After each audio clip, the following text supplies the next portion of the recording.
had to do an 8-hour sprint once from Accra to get to a meeting in Tamale.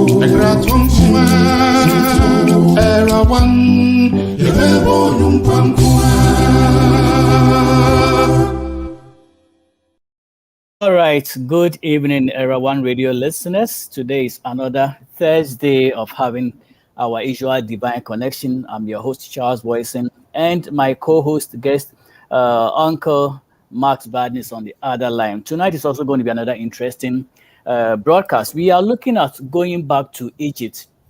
That is the mentality of going back to Egypt. And we're going to reflect on mental colonization. I'm sure we started this series when Moses sent the spies to go to the promised land and survey or investigate the land and see whether it was a country or a land they could take over, although that's already been promised to them. So they did that. And so today we are looking at what Numbers chapter 14 verse 1 tells us. These guys kept murmuring and doing everything that they could do. And so after the 10 majority gave them the report, the 2 also counteracted, and whose report won the day? Of course, the 10 people put some shivers down the spines of these whole congregation of Israel. They were scared. They thought they couldn't, possess the land. So it got all of them sick, and that also got tired. That what, because of your complaints and memories, some of you will not enter the promised land. So tonight we're broadcasting again from YouTube, Facebook, Guardian Radio, and Modern Ghana Radio. And if you want to call in, the number is still 240-2802-633, and the number to text in is 510-931-0946. So we are looking at going back to Egypt mentality, a reflection on a mental colonization. I will welcome Uncle Max to the studio. And Uncle Max, any greetings or remarks, any preamble? Thanks, Uncle Charles. I would just like to say good evening, good afternoon, good evening to all our listeners, wherever they may be. It's good to be back on the show. Today's topic of mental colonization is particularly apposite, given the crises that various African countries are going through, including especially Ghana, which is at a bit of a crossroads. Nigeria also is having its challenges. So it would be good to examine what it is that is affecting our progress and how we can resolve some of these challenges and move forward as nations. All right, let's take a quick message and we will proceed momentarily. Kusuanati Era One Radio. Empenyini say, Yensuma na motenten, yesuma benyasafo, Era One Radio. Yedin sem anumwaye ebre. All right, we are back on Era One Radio Studio, broadcasting live on Facebook and YouTube. And Uncle Max is on other side of the line, and he is here to give us all the apport that you can think of. Pastor Kron is a little bit occupied today, so he might not be able to join us. But still, we have capable minds and capable hearts to take us through, so we are well able. All right, so Uncle Max, let me read Numbers chapter 14, verse 1 through 4, and then we'll pick up our nuggets from there. All right, so it says, all right, you ready? Yeah. Okay, all right. So it says, and all the congregation lifted up their voice and cried, and the people wept that night. And all the children of Israel murmured against Moses and against Aaron. And the whole congregation said unto them, would God that we had died in the land of Egypt, or would God we had died in this wilderness? 3. And wherefore had the Lord brought us unto this land, to fall by the sword, that our wives and our children should be a prey? Were it not better for us to return into Egypt? And they said one to another, let us make a captain, and let us return into Egypt. So these guys were really serious, They were serious on going back, despite the fact that they've been promised they were going to the promised land. They encountered some problems and issues along the way, and they felt like going back. All right, so Uncle Max, from the report of the 10 spies versus the 2, would you say the whole congregation were justified by the cry and the tears that they shed? Was that report enough? Was that enough to, cause them to weep that much? Well, that report was, remember the two different reports. One was the majority report from the 10, and then there was the minority report from Caleb and Joshua. So, really, without examining both sides, it was a bit premature for the children of Israel to get overly dismayed by the fact that 10 of the spies came up with a negative opinion. It wasn't so much the report, but the opinions, the spins that they attached to the report that brought about the disheartening of the children of Israel. And thus it is also with our time, that we are living in right now. Very few people actually bother to examine the facts of a situation objectively and comprehensively. But because of, I don't know, laziness or whatever it is, we prefer to listen to our favorite spin doctor to hear what opinion they have to express. And very often that opinion is not based on a thorough analysis of the situation and what it is that we need to do, what are the opportunities that are in front of us. So if we're going to do that, then we are going to be making decisions which are based on an incorrect assessment of our situation, or at least an incomplete assessment of our situation. And therefore, we don't make progress. And, this is exactly what is happening here. I do recall early on in the administration of this, but early on when this particular administration took office, I approached the vice president on some information that I thought would be useful to him, which was I developed this algorithm, if you like, which allowed one to predict where the CD was going. And Wow. It was an accurate thing that I've been charting since 1980. And depending on the policy of the day, you could see in a straight line how the CD was depreciating. So literally, you wanted to arrest the CD. I mean the dollar. Yeah, but basically he said, "Oh yeah. We know." But clearly he didn't know because we are where we are today. The currency that has depreciated so fast in the last 6 months, it's not funny. So unless we understand our situation thoroughly and we factor in the grace of God, then really we are in no position to start making precipitous decisions that, we should do this, we should do that. And this is what the children of Israel were doing. They got disheartened by the report of the 10 and basically fell back into their comfort zone. And here in Ghana, people have been saying we were better off under Kwesi Broni. We should bring back the Brits. We should bring back the Brits to govern us because the experience of self-government hasn't been what we expected. But it hasn't been what we expected because we are not holding our leaders to account. We are not asking for proper accounting. Accountability, yeah. Yeah. We will go into that.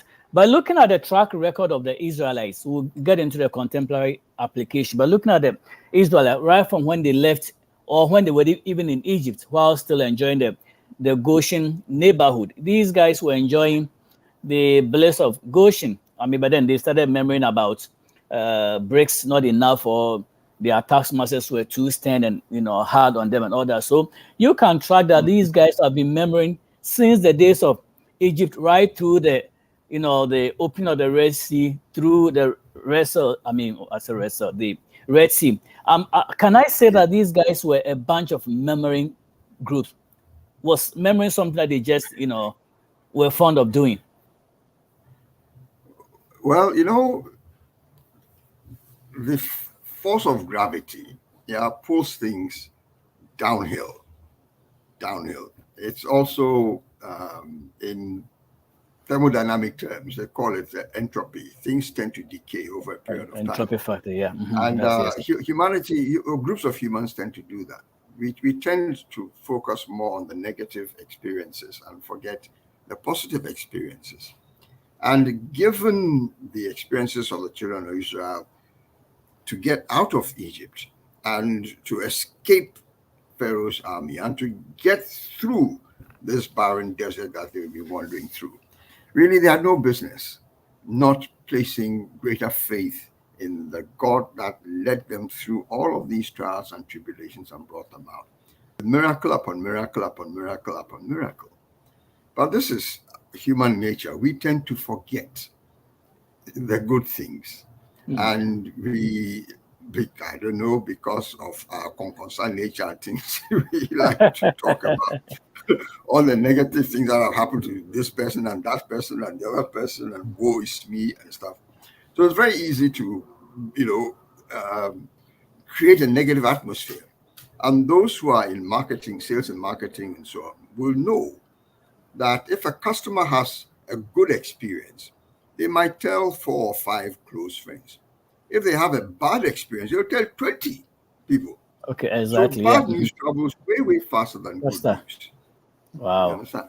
And so these are factors that need to be brought into considered when you're dealing with any group of people. How do you keep them upbeat and positive? Because the negative is always more overrides the positive.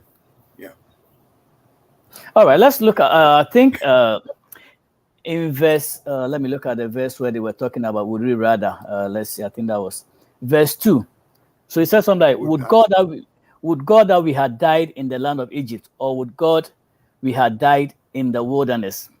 So if you look at this analogy or this comparison, truly speaking, were these Israelites better off in Egypt than in the wilderness, for which they kind of make that statement? Were they better in Egypt? Well, think about it. In Egypt, they were forced to work for their daily bread. Okay. And they were treated harshly and cruelly in many instances. I mean, Moses actually killed somebody because he was mistreating one of his fellow Israelites. Okay. So it cannot be that they were better off in Egypt, given that they were given their daily bread whilst they were crossing the desert, and they didn't have to work for it. Yes, maybe they may not have had the entertainment or the comforts that city life often offers, but at least they were safe, they were fed and watered, and they should have been content. But again, this is an aspect of human nature that no matter what we get, we always want more, at least most of us. And gratitude is a very, very important element that we lack in the main, and especially again in our contemporary times. Somebody sent me a little thing, inspirational quote the other day, and it said, "I opened 2 gifts this morning. They were my eyes." And I thought, what a wonderful way of capturing so much.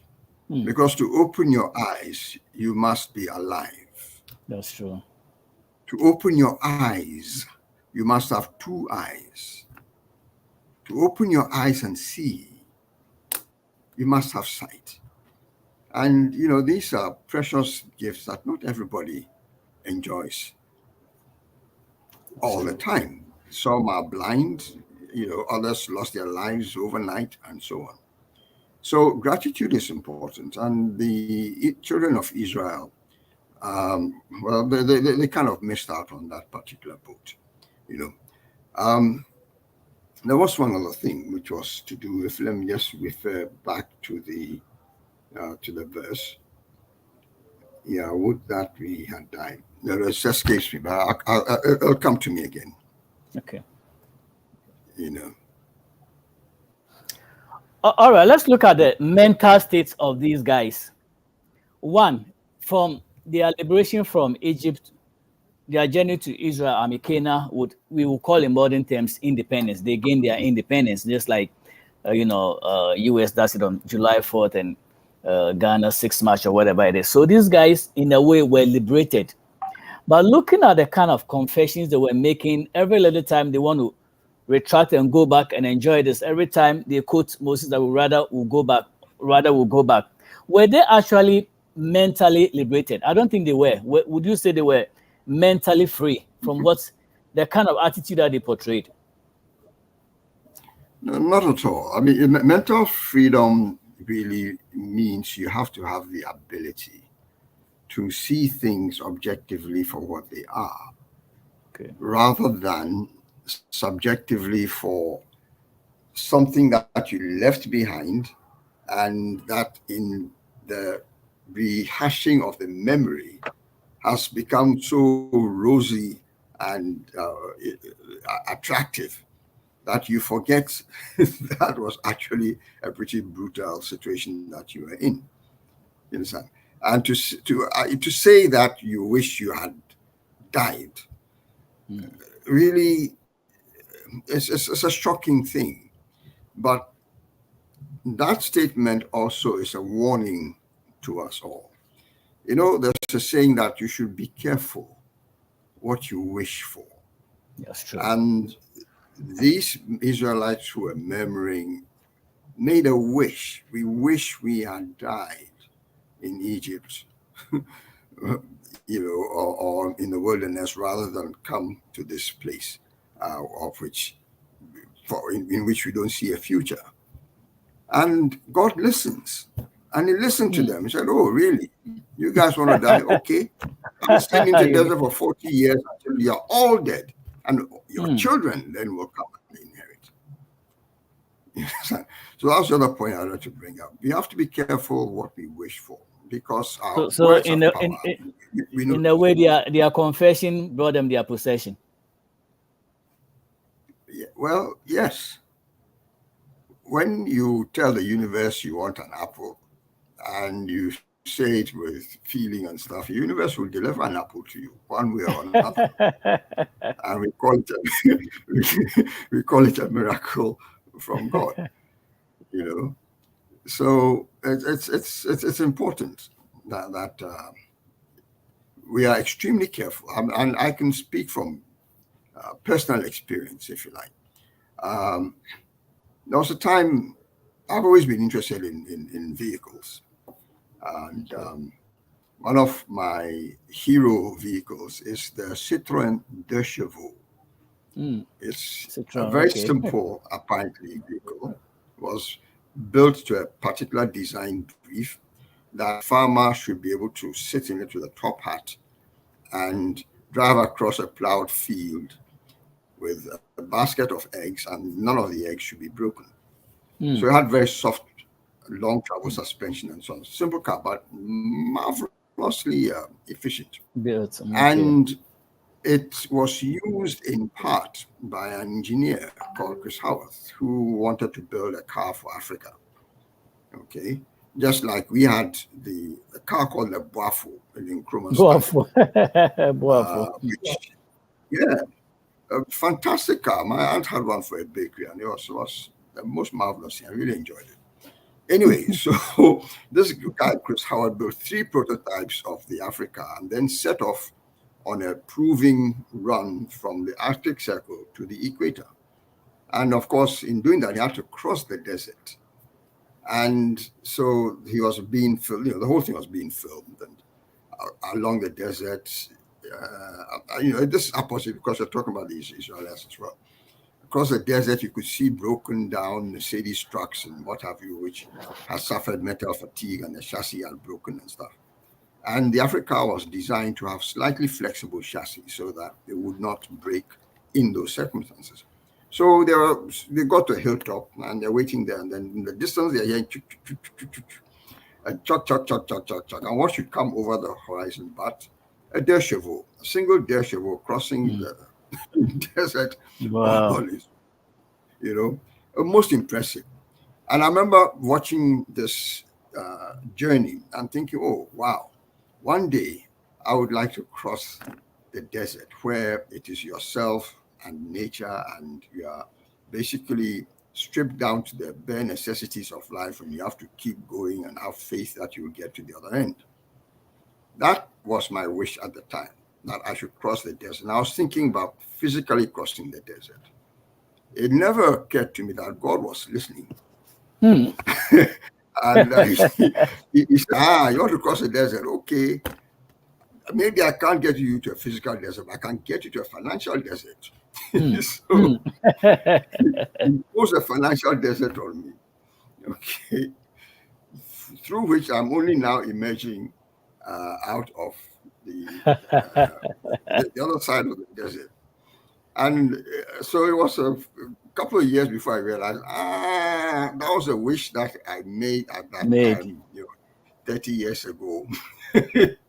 But you would have wished you made a physical desert, not a financial one. I did, but well, I didn't specify. I just said desert.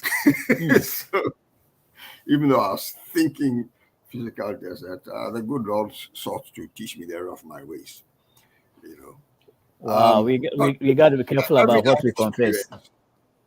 Say, I'm saying we got to be very conscious about the confessions we make, because eventually they become our possessions. Whatever you confess, you might end up one or the other, possess it. That's true. Absolutely. And it's also important that you have the right motive. My motive for crossing the desert really was to get, as it were, closer to the core of my life and closer to God and things, because you can't be thinking luxuries when you are needing to preserve your life and so on. That's true. So that was the thinking that I had, and it has come to pass. Not as I expected it, but it has come to pass nonetheless. Yeah, in some way it did. Thank you very much for sharing that experience. Yeah, it's making me think about some of the things we confess or we desire, because we might in some way obtain it. Let's take a quick message, and then when we come back, we're going to look at the contemporary application of this going back to Egypt's syndrome.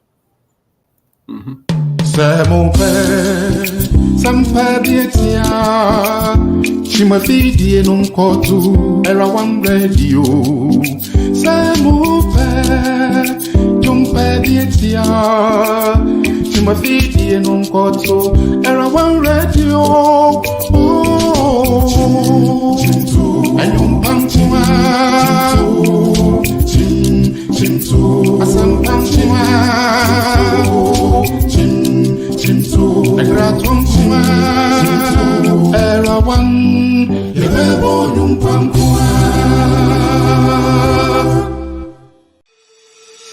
Hello, beautiful people of Ghana. This is Banahine Specialist Hospital. We are so excited to announce to our people Ghana that we are finally open and we are accepting patients. At Banahine Specialist Hospital, our extraordinary physicians and nurses are here to provide a high-quality medical service to our extraordinary patients. Our services include primary care services, maternal, neonatal, and pediatric services. We also have an in-house pharmacy. We have x-ray and laboratory services available to you.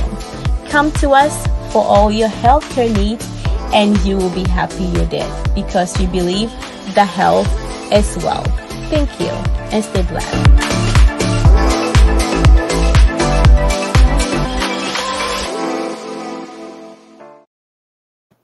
All right, welcome back to Era One Radio. We are broadcasting live on Facebook, YouTube, Modern Ghana, and Garden Radio. Before the break, Uncle Max was telling us about the mental attitude, the slavery mentality of the Israelites. We are now going to apply that to our contemporary times. And Uncle Max had mentioned in his speech somewhere, which I don't know whether it was inadvertently mentioned or consciously mentioned, about the fact that some people have been making the claim that although most African countries are independent and they are enjoying this liberty, some unconsciously wish that they will go back to colonial days and let Kwesi Broni come and rule over them. All right, Uncle Mas, let's look at this situation very well.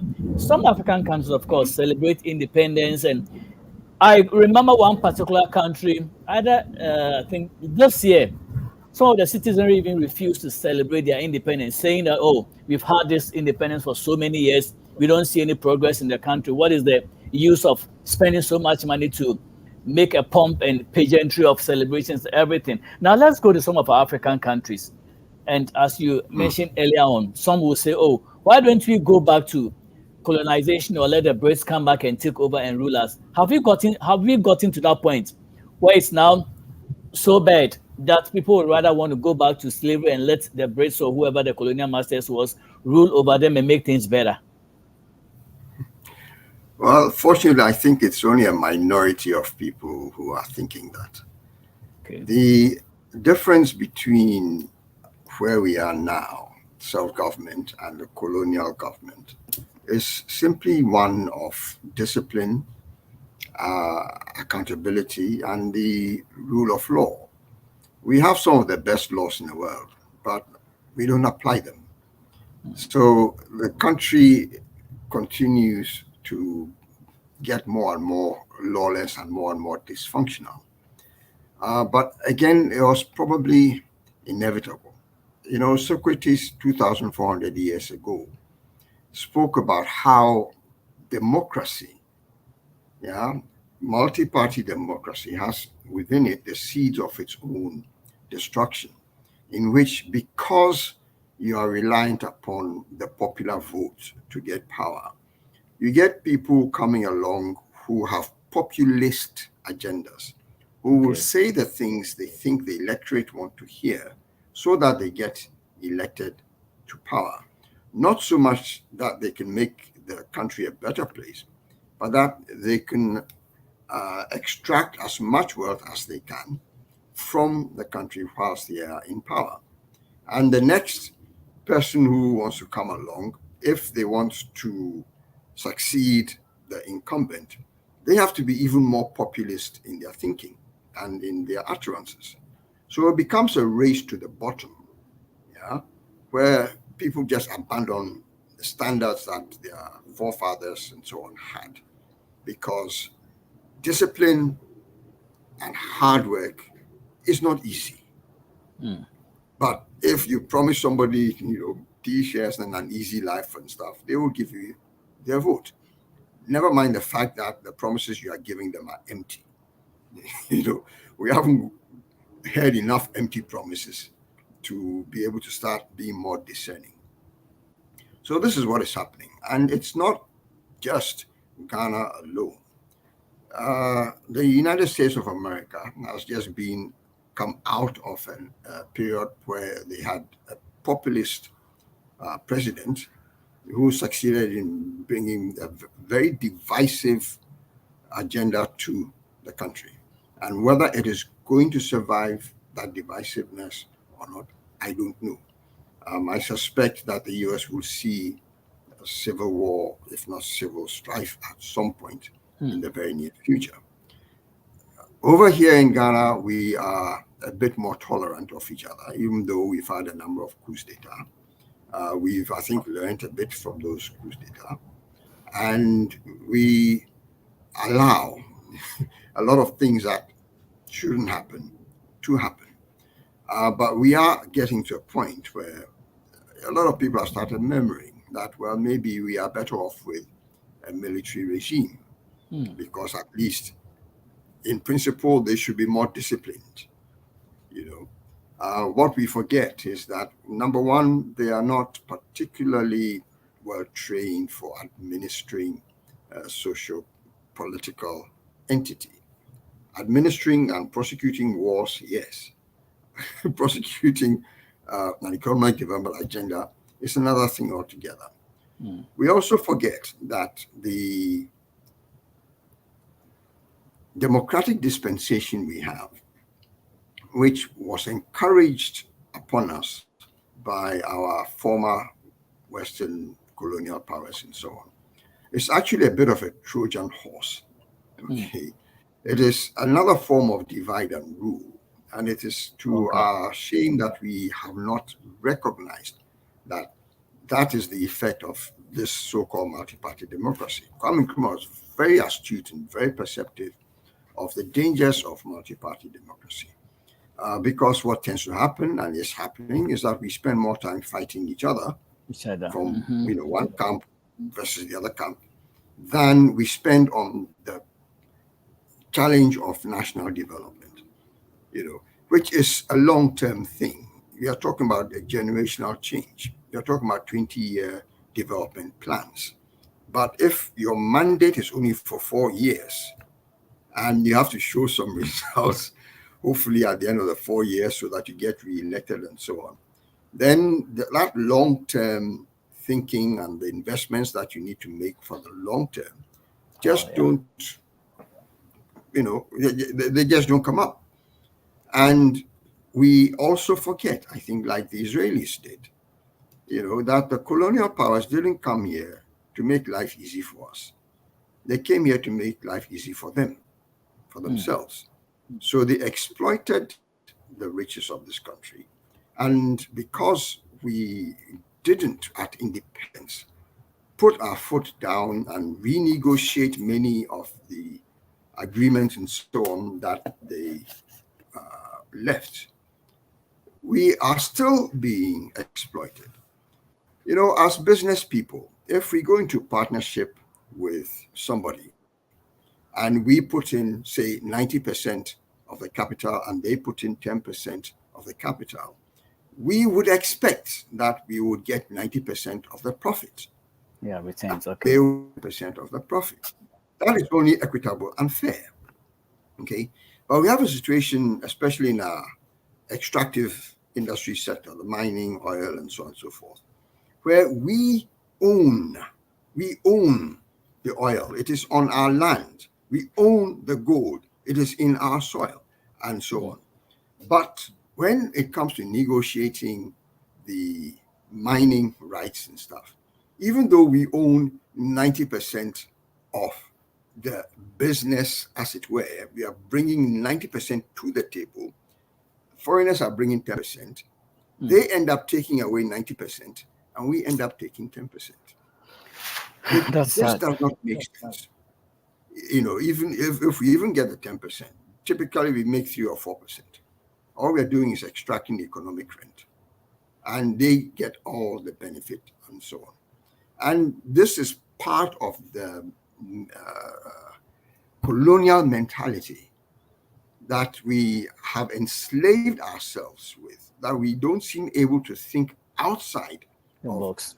Those paradigms that the colonial masters left, and left us with, and we have not moved on from that. It's completely sad. There have been people who've attempted to make a change. A champion came and said, we won't pay, we have to feed ourselves, and so on and so forth.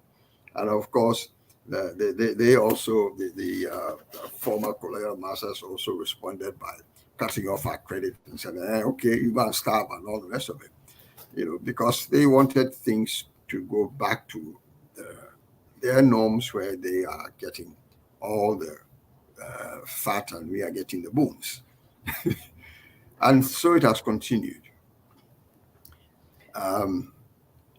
It's a very insidious, endemic, and pervasive thing. It's also a dangerous thing to step up because those African leaders, those few who have dared to speak out against or to act against the established order, typically get taken out.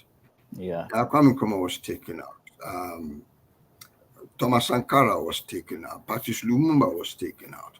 More recently, Magufuli was taken out. These are people who stood up for Africa's rights, and they had decolonized their minds. But unfortunately, it's a very difficult thing. It's difficult enough to recognize that your mind has been colonized. Never mind to get it out of that colonization thing. But this is where, we have pointers from the Bible. Treat your neighbor as you would want them yourself to treat you, yeah. And we need to turn that around and ask ourselves, are our former masters treating us as they have expected us to treat them? And the answer is no. So that being the case, we need to change things, if not for ourselves, for our children and our children's children. Because, we are currently the custodians of the land and its wealth and abundance and so on. And we need to build on that so that our children also will have somewhere to live and something to eat and something to drink and something to do. Well said. Well said. I just wanted to draw our minds to Maslow's law, where he talks about basic human needs being satisfied before you move on to higher needs and all that stuff. And it brings me the question of insatiability. I mean, are human beings insatiable? Because no matter what situation we find ourselves, we will complain and revert to, okay, this was better. And I think it all boils down to the human mind, the mindset. Is the mind static or is it dynamic? Can we retrain the mind? Because when you look at this colonization, how are we going to even retrain our mind to know that, okay, that is gone, we are in a new era, we have to start thinking positively? Because if you look at developments across the world, it is not the same. I mean, every nation has its level of development. Some are more developed. That's why we call some developed and others developing and all that stuff. How can we bring people to the level where the mind can be retrained that, okay, this is the paradigm shift we are in, and this is where we have to be? Because it's like people can't really filter the mind. If you compare that to the children of Israel, they were still liberated, free to go to the promised land, and their mind was still back thinking about going back to go and eat garlic and cucumber because it was easier that way. They meet problems and then they want to go back to, even that wasn't even better for them, but then they meet a little problem, they want to refer to the previous. It's like we are always comparing and trying to run away from one situation to another. Can we address that issue? Oh, most definitely. Once again, gratitude is key. Rather than complaining about the current situation, it's important to acknowledge the positive things that we have going for us, because it is on those positive things that you can build. It is on the fact that you have life, you have youth, you have energy, you have resources, and so on. You can build on those things. But the question is how to build. And this is where things like education and having the correct address to our environment and our resources comes in. Because there are some things in our culture that don't help. We tend to venerate age. And yes, it is good to respect elderly human beings. It is better to respect all human beings. Because the child that you are shouting at today may become the president tomorrow. That's true. And if because of your shouting at him, he has developed a complex of, vindictiveness and so on, then that is what he is going to dispense when he grows up. So we need to respect all human beings. And what this translates into is that, especially when children are growing up, we should accord them the space for them to be curious about things and to explore and examine their environment. Because it is, all the advances that the developed nations have made, all they're doing typically is they are mimicking nature. They are researching what is natural, how do processes work in nature, and then they mimic those things and turn them into technologies that the rest of the world wants to buy. And so if we are to develop, we need to do that kind of process. Yeah, there's nothing new under the sun. That's but true. Until we have, as it were, captured the particular principle and put it in a form that is useful and reliable for people to use, then we are not making the best of the opportunities that we have. So education is key. understanding that we have to have curiosity and do research and development in order to come up with products and services that are useful to our fellow man is also key. Because one of the things that it's a shame we haven't yet grasped is that every time you have a complaint, okay, chances are there are other people who have a similar complaint. Yeah. What that means is it is a business opportunity for somebody to do something to improve the world so that that complaint can be put to rest. And then we can move on to the next complaint, which is the next business opportunity, the next trend, the next technology, the next industry, and so this is how we need to think. But unfortunately, we are very much like the Israelites. We want our bread today, easily, without having to work for it. And when you're wandering around in the desert, you're not thinking about planting seeds that will grow into something, into a tree that you will sit under the shade of, or into a cash crop that you will harvest and stuff. That doesn't come naturally when you're crossing the desert. That's true. But fortunately for us, we are not nomadic people. We are largely settled people. Yes, I'm the Fulanis, move around a bit, but they are a minority. We are largely settled people. We are surrounded by fertile soil. We've got rainfall, rivers, we've got sunlight. Why are we not growing more of what we eat? Why are we still importing rice? I was shocked to discover that we spend about $200 million a year importing rice from tiny Vietnam. We have more land than Vietnam. Why are we importing rice from Vietnam? Because we like foreign goods. It doesn't make sense. And so it's these dysfunctions that hold us back, because for whatever reason, we have not made farming, for example, sexy and attractive and profitable. I think we tend to undermine our own product, because I remember some time ago there was this musician that was playing some song against a locally made clothes. I mean, like example, Ajo Yankee, and the way the music was played, people thought, okay, that clothing was being underrated, so people even got shy of wearing that tie and dye or something. But to me, if you produce tie and dye, if it's your local, apart from the kente, if you are producing your own costume and people there are patronizing. Now, when you bring the kente clothes to this place, people just adore it. But unfortunately, we don't adore our own or buy our own goods. I mean, look at the US. If you look at the policing system, the police cars that are used here, almost all the cars are either Ford or something made here. You will never see the police using a Toyota car or some of these. It's all Ford cars, Explorer, those made in American cars. That's what they use for the police, servicing. But unfortunately, some African countries don't do that. We will undermine and we will underrate what we can produce. Like you said, we'd rather go to Vietnam and order rice rather than patronize what we produce to make it even more, delicious or attractive. We don't do that, but rather would praise what is coming outside. It's all a mindset. I mean, we have to come out of this mental slavery. I mean, earlier on, the colonizer who will come to our country and do the colonization. Now we are living there and coming to them.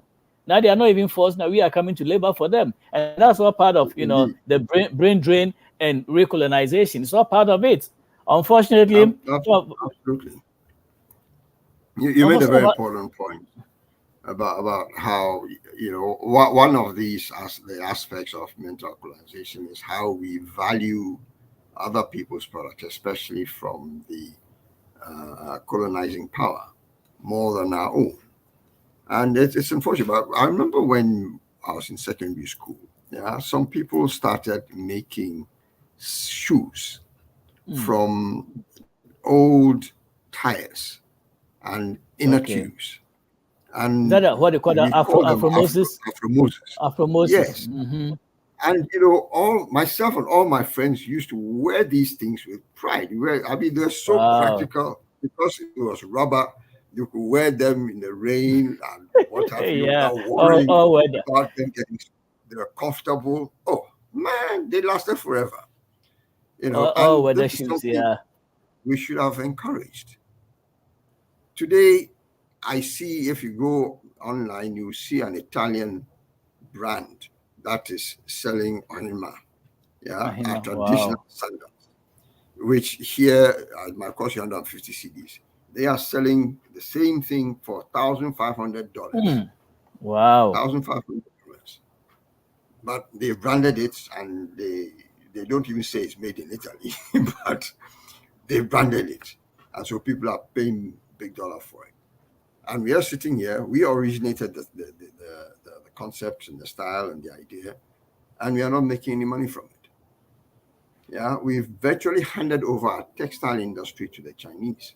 They are making cheap copies of our traditional Yeah, what we have, patterns. even the kente, they have a duplicated one, and you might not even see the difference apart from the fact that the texture is different, but from afar it looks as if it's the same, and they are making money. Indeed. I mean, instead of using our university graduates to actually do a lot of research to better what has been started, no, we want we would rather take what we call the Boniwewu clothes and wear than develop. I think there should be a national day where almost everybody should be made to wear a local, attire or something. I mean, like one day in the year. Many businesses and institutions actually doing used that to anyway. I don't know if they do have this thing where on Fridays people were encouraged to wear local. Okay. So you'd go to work in your cloth or your patakari or whatever took your fancy. Yeah, showcase it. Yeah. But yes, the funny thing, when people come, I know we had the art center where the whites and foreigners will come, and that's where they go to buy all this local stuff. Some of these fans and what we call the boudoir and stuff like that, they admire those things, but we there because we did them or manufacture them. We don't give any respect to them. I mean, I think it's about time we give respect and research to get it better. I mean, there is opportunity. You mentioned something like the complaints people give become somebody's opportunity to come up with a solution. This what is made up of: people solving problems to make money. I mean, you just listen to people talk and you see what is coming from them, the problems they're having. Somebody sits down and brings out a solution to that problem. Boom, millionaire. And we've been revolving around the same thing. Yes, indeed. And this is where the Israelites failed, when they were shown the promised land. They had a problem, how to overcome the inhabitants. Did they sit down and say, okay, what can we do to solve this problem? No. They simply gave up and said, oh, let's go back. And this is exactly how we have been behaving here in Ghana. We have a little problem. We don't say, right, how do we solve this problem and move forward? So let's go back to what we were doing before, to the colonial times and so on. And unfortunately, the world has changed. It's no longer where it was 50 years ago, 60 years ago. And we have to move forward.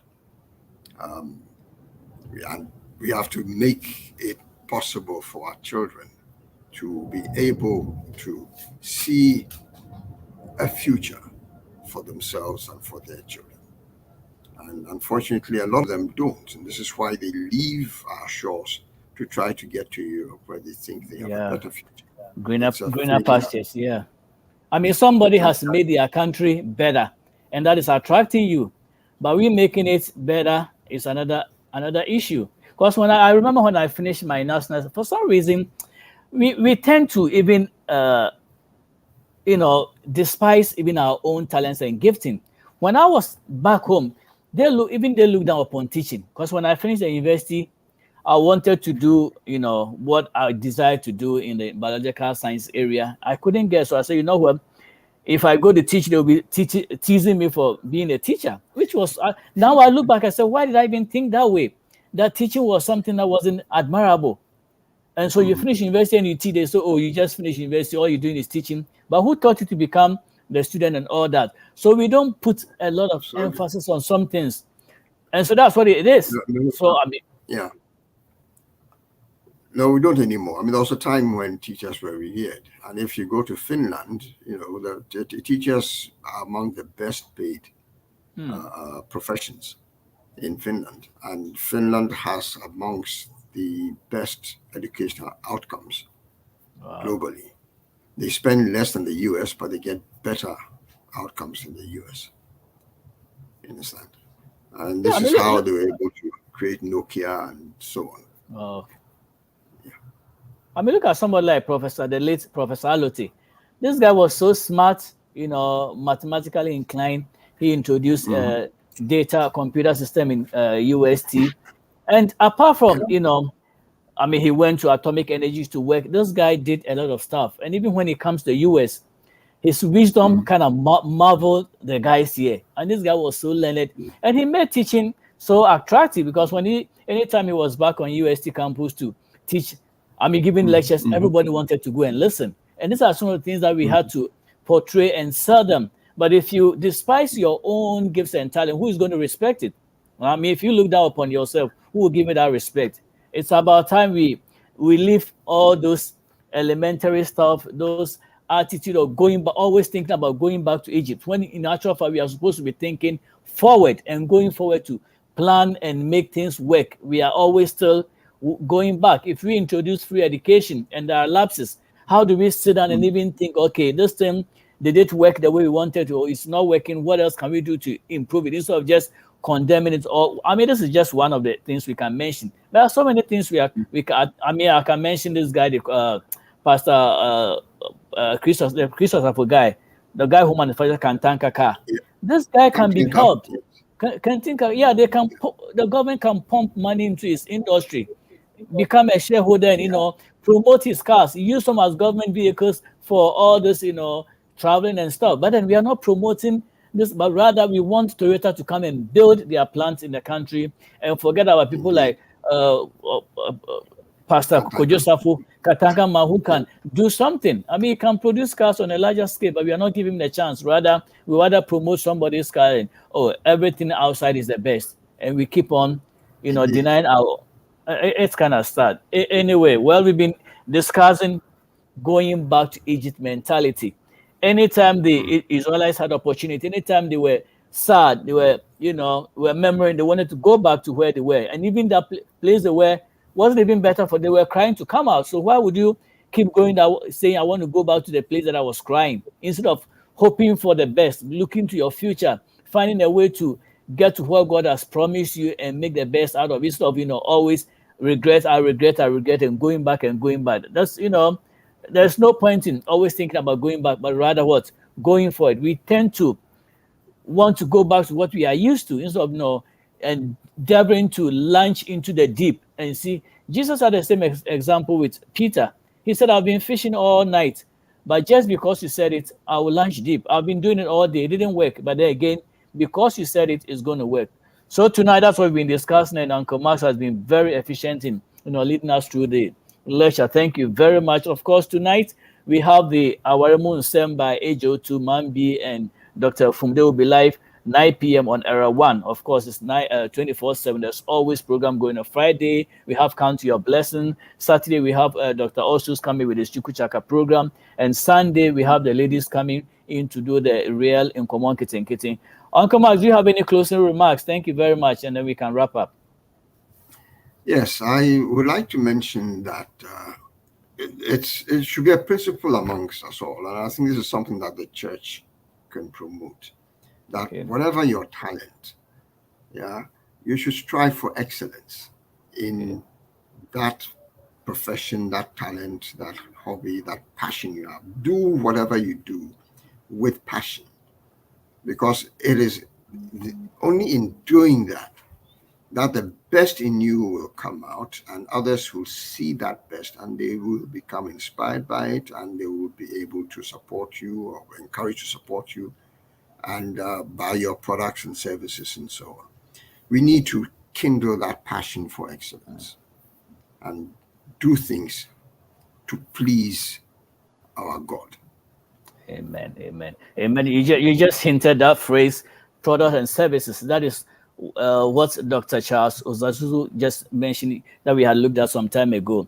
You have to have a product and service. That is what is going to take you afar. And unfortunately, he mentioned prayer is not part of the equation, but I beg to differ that you have to pray to get inspiration and ideas from God. And from that, you build your product and you offer services. So it's very important. Somebody said a cemetery is full of, all talents that were not used. It's unfortunate that people die with all their talents buried and gone. But then we have to die empty after giving everything to the world. So it's about time we pray for God to give us ideas so that we would die empty, emptying everything he gave us to this generation. We have to make this world better than we found it. So Uncle Max, thank you very much. Yeah, I'll meet you again next. You have a good evening. I know I thought we were going to close by 6:45 or what is it, 10:45 whether for you to go to bed early, but of course, the discussion got interesting. So, it is what it is. So thank you very much. Have a good evening, and then I'll leave us with this song. Until then, let's meet again next week. All right. Have a good night. Bye-bye. Have a good night. Bye.